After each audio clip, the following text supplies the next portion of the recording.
با کا معنی کیا ہے؟ من کا معنی کیا ہے؟ فی کا معنی کیا ہے؟ حروف حلقی کل 6 ہیں. حروف حلقی کتنے ہیں؟ 6 ہیں. غین صا عین فا حمزہ ہا. جی ہم نے یہ تو پڑھ لیا کہ غسل کے کتنے فرائض ہیں، پھر یہ بھی پڑھا کہ غسل کن چیزوں سے فرض ہوتا ہے. اب ہم نے پڑھنا ہے کہ جنابت کی حالت میں غسل کا حکم کیوں دیا گیا، اس کی لاجک کیا ہے.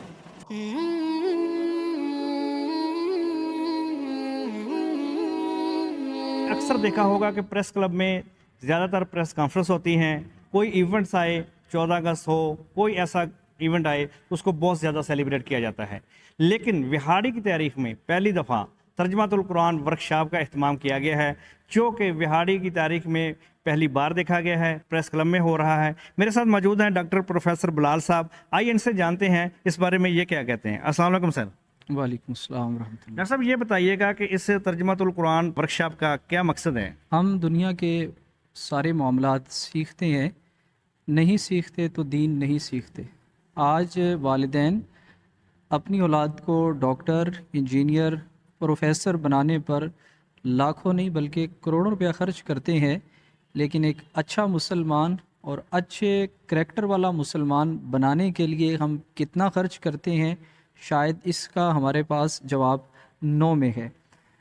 وضو کے کتنے فرائض ہیں، غسل کے کتنے فرائض ہیں، قرآن مجید کریکٹ پروننسیشن درست تلفظ سے کیسے پڑھنا ہے، پھر قرآن مجید میں اللہ نے ایک مسلمان سے کیا ڈیبیٹ کی ہے، کیا تقاضا کیا ہے، اللہ نے اسلام کے بارے میں، اسلامی لائف کے ایٹیکیٹس کے بارے میں کیا گفتگو کی ہے. آج کا مسلمان اس سے آشنا نہیں ہے.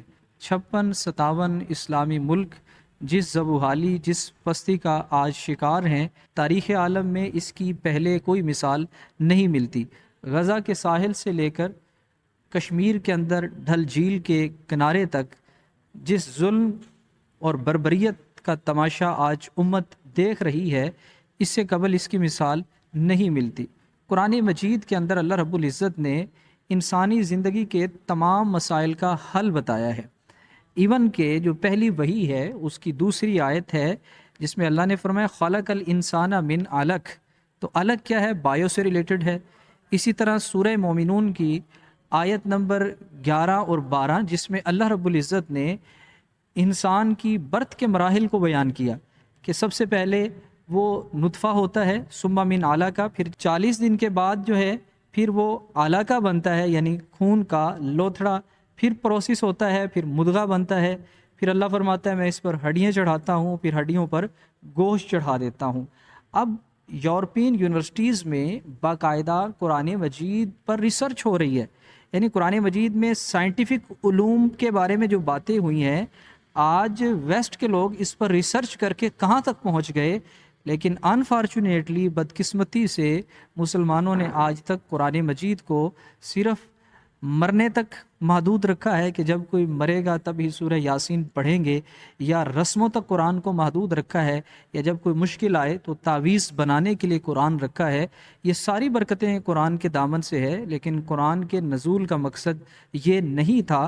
اقبال جیسا شخص جو 20ویں صدی کے آغاز میں یورپ گیا، اور یہ وہ وقت تھا کہ جب کوئی نوجوان یورپ جاتا تھا تو واپس آ کر کھڑے ہو کر پیشاب کرتا تھا، صرف اس وجہ سے کہ گورا جو ہے کھڑا ہو کے پیشاب کرتا ہے. یعنی یورپی کلچر جو ہے وہ اس وقت ہمارے دماغوں پر اتنا اثر انداز ہو چکا تھا. آج 21ویں صدی ہے، آج الحمدللہ ایک مسلمان کو پتہ ہے اور احیاء اسلام کے لیے مختلف طریقے سے جد و جہد ہو رہی ہے. تو اقبال نے اس وقت 20ویں صدی کے آغاز میں مشرق اور مغرب کے فلسفوں کو کھنگالنے کے بعد اقبال علیہ رحمہ کہتے ہیں کہ مجھے اگر سکون ملا ہے تو وہ قرآن میں ملا ہے. وہ خود اپنی زبانی بیان کرتے ہیں کہ نہ کہیں جہاں میں اما ملی، جو اما ملی تو کہاں ملی، میرے جرم خانہ خراب کو تیرے عفو بندہ نواز میں.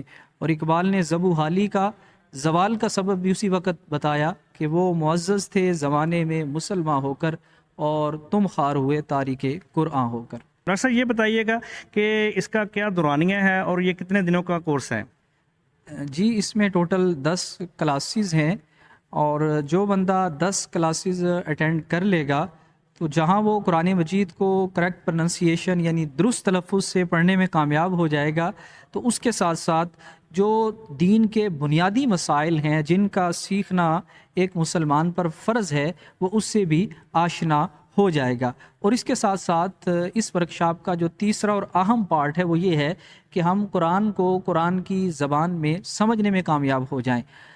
ہماری نسل کو پہلے بتایا گیا کہ ترقی فارسی میں ہے، پھر ایک وقت آیا بتایا گیا کہ ترقی انگلش لینگویج میں ہے، اور آج ہماری نسل کو بتایا جا رہا ہے کہ ترقی جو ہے وہ چائنیز لینگویج میں ہے۔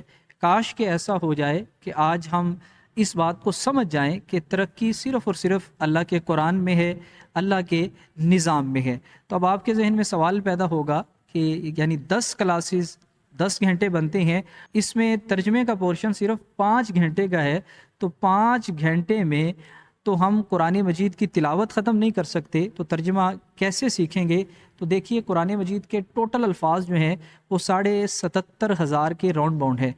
ان میں جو ریپیٹڈ ہیں یعنی بار بار دہرائے جانے والے الفاظ ہیں، ان کی تعداد 150 بنتی ہے۔